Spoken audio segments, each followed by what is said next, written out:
ये कहानी है एक दूर बसे धीरजपुर गांव की, जिस गांव में रहता था एक किसान राजू। राजू के परिवार में उसकी पत्नी राधा और उसका बेटा रमेश रहता था। उसका परिवार भले ही गरीब था, लेकिन उन्होंने कभी भी मेहनत से मुंह नहीं मोड़ा। राजू के पास कोई भी खेतीबाड़ी नहीं थी, फिर भी वह दूसरों के खेत में काम करता था। राजू अपने परिवार के लिए बहुत मेहनत करता था। राजू एक शेठ धनीराम के खेत में काम करता था। शेठ धनीराम बहुत ही घमंडी और बहुत ज्यादा लालची किस्म का इंसान था। एक दिन जब राजू खेत में काम कर रहा था, तब वहां पे उसका सेठ धनीराम आ जाता है। राजू अपना काम रोक देता है और सेठ धनीराम के पास आके कहता है, मालिक, आपने कभी भी मेरी पगार नहीं बढ़ाई है। हर बार आप मुझे कोई ना कोई बहाना देके मेरी पगार नहीं बढ़ाते हो। इस बार तो आपको पगार बढ़ानी ही होगी। सेठ धनीराम गुस्से में कहता है, अरे राजू, तू नहीं सुधरेगा। हर बार तू पगार के बारे में बात करता रहता है। तूने तो कभी भी मुझे इस खेत में से अच्छी फसल तो दी नहीं है, इसलिए मैं तुम्हें इस काम से निकाल ही देता हूँ। राजू सेठ धनीराम से कहता है, मालिक, ऐसा मत कीजिए, मुझे इस काम से मत निकालिए। मुझे तो इस काम के अलावा दूसरा कोई काम आता भी नहीं, और मुझे कोई दूसरा आदमी काम पे रखेगा भी नहीं। और मुझे अगर आपने काम से निकाल दिया तो मेरे परिवार को मैं कैसे पालूंगा। सेठ धनीराम कहता है, नहीं राजू, तू अभी मेरे खेत में से निकल जा। कभी तूने मेरा फायदा हो वैसा काम तो किया ही नहीं, इसलिए तू निकल जा मेरे खेत में से। कल से तुम्हें काम पे आने की कोई जरूरत नहीं है। राजू वहां से उदास होकर अपने घर की ओर निकल जाता है।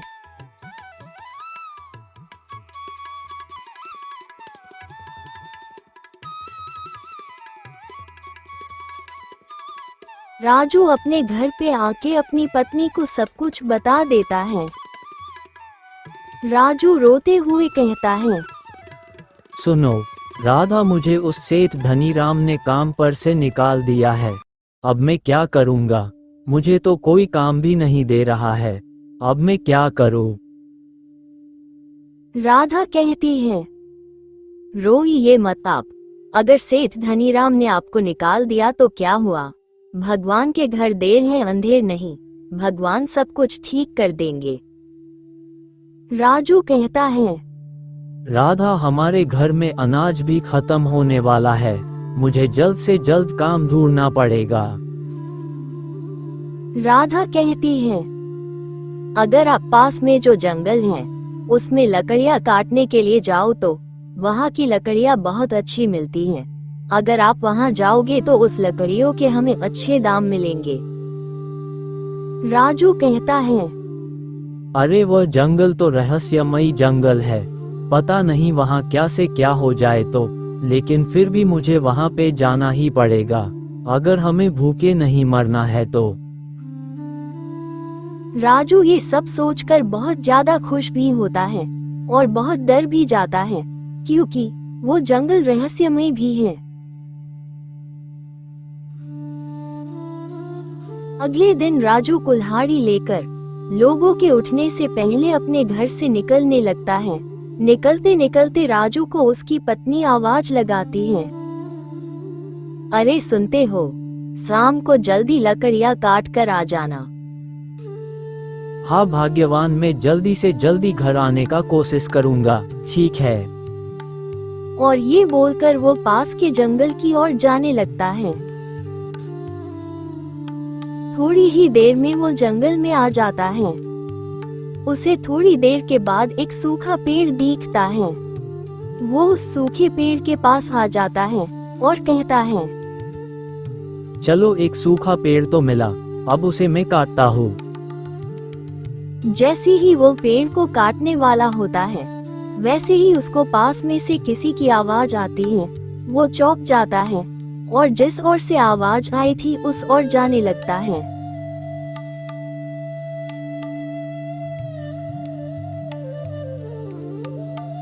जैसे ही वो उस जगह पे पहुंचता है वैसे ही वह देखता है कि वहां पे एक रहस्यमयी दरवाजा दिखाई दे रहा था। राजू हैरान और परेशान हो जाता है और कहता है, अरे इतने घने जंगल में ये कैसा दरवाजा है। ये बोलते ही दरवाजे के अंदर से आवाज आती है, सुनो राजू, तुम इस दरवाजे के अंदर आ जाओ। डरो मत, मैं एक अच्छी परी बोल रही हूँ। राजू डरते हुए धीरे धीरे उस दरवाजे के अंदर जाने लगता है।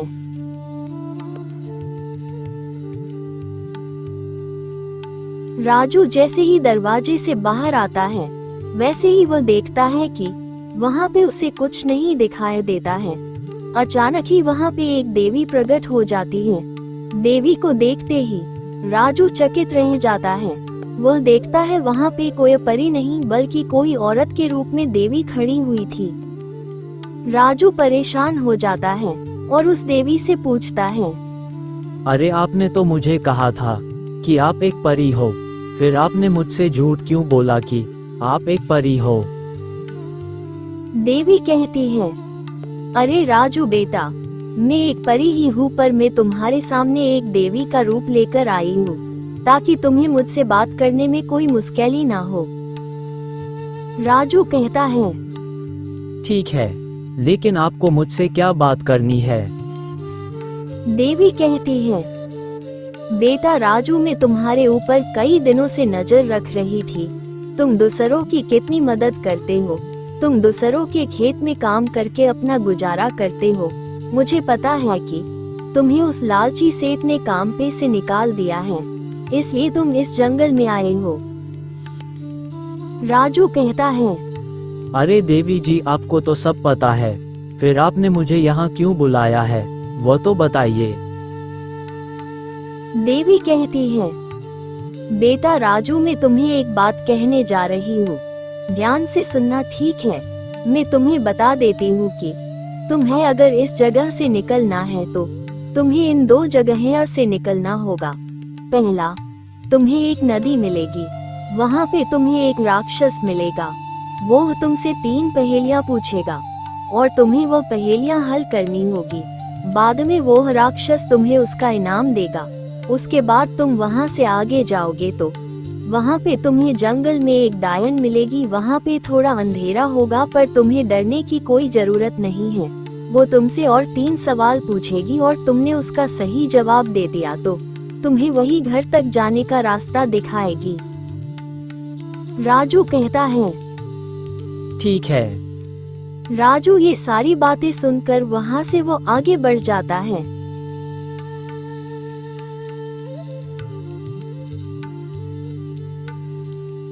थोड़ी ही देर में राजू वो तालाब के पास पहुँच जाता है। वह देखता है कि यह तालाब तो बहुत शांत दिख रहा है। तभी वहाँ पे एक बड़ा राक्षस दिखता है। राक्षस कहता है, तुम यहाँ क्यों आए हो और तुम्हें इस जगह के बारे में कैसे पता। राजू कहता है, मुझे यहाँ पे परी ने भेजा है और मुझे उसी ने यहाँ का पता दिया है। राक्षस कहता है, ओ अच्छा ठीक है, लेकिन मैं तुम्हें बता दूं कि तुम इस जगह पे आ तो गए हो, लेकिन तुम्हें अगर इस जगह से निकलना है तो तुम्हें मेरे इन 3 पहेलियों के उत्तर देना होगा। अगर तुमने मेरे इन तीनों पहेलियों के सही उत्तर दे दिए तो मैं तुम्हें आगे जाने दूंगा और तुम्हें इनाम भी दूंगा। राजू कहता है, ठीक है। राक्षस अपना सवाल पूछता है।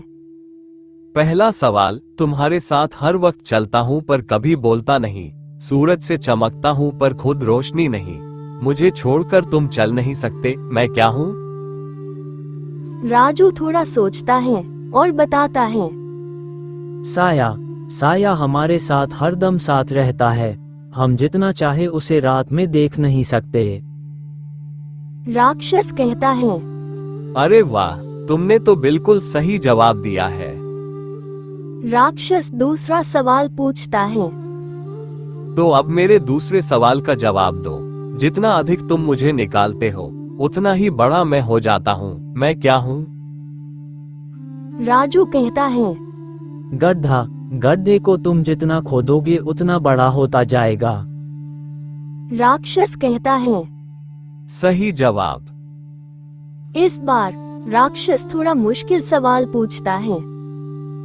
तो अब मेरे आखिरी सवाल का जवाब दो। ऐसी कौन सी चीज है जो तुमको भी नहीं पता है, मुझको भी नहीं पता है और किसी को भी नहीं पता है? इस बार राजू थोड़ा सा घबरा जाता है क्योंकि यह सवाल बहुत ही ज्यादा मुश्किल था। राजू सोचने लगता है। राजू को थोड़ी देर के बाद याद आता है, ये सवाल उसने कहीं सुना हुआ लगता है। अरे ये सवाल तो मेरे दादी ने मुझसे कहा था। इसका सही जवाब मौत है। वो राक्षस को तीसरे सवाल का जवाब देता है। मौत, हाँ मौत, जो तुमको भी नहीं पता और मुझको भी नहीं पता और किसको भी नहीं पता कि हमारी मौत कब होने वाली है। और राजू ने आखिरी सवाल के साथ तीनों पहेलियों के सही उत्तर दे दिए थे।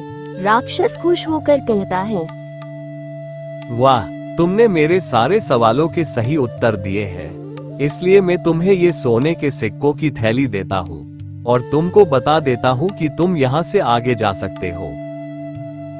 राजू वहाँ से सोने के सिक्कों से भरी थैली लेकर आगे बढ़ जाता है।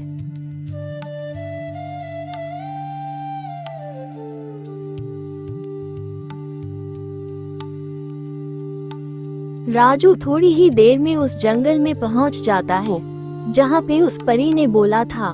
वहाँ पे उसको एक सच में डायन दिखती है। डायन उसे देख के पूछती है, तुम यहाँ क्यों आए हो? इस जगह पे आना मना है। राजू कहता है, मुझे यहाँ पे देवी ने भेजा है और उसी ने मुझे यहाँ का पता दिया है।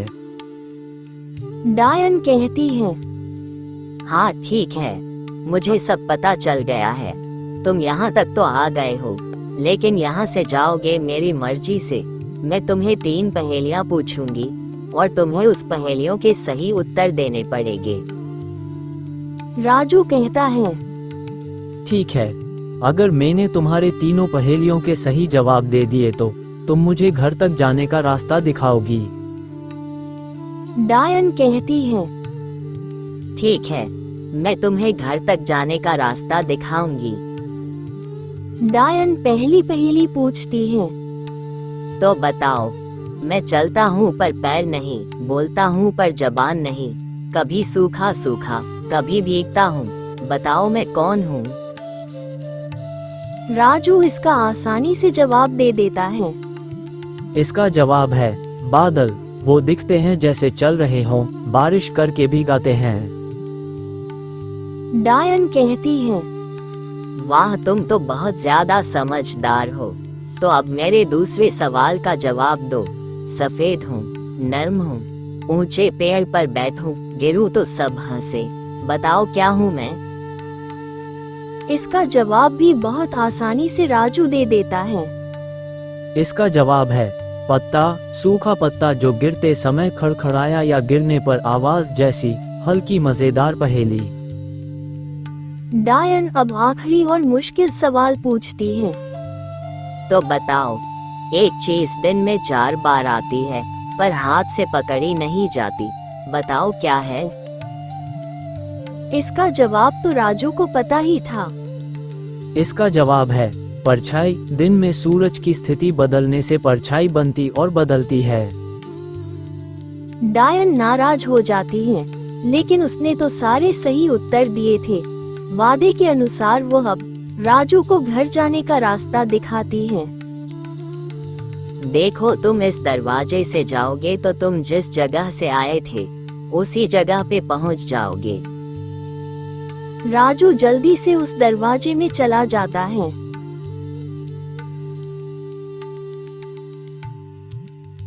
थोड़ी ही देर में वो उस दरवाजे से बाहर आ जाता है। वह देखता है कि वो सोने से भरी सिक्कों की थैली और उसकी कुल्हाड़ी वहाँ पे पड़ी है।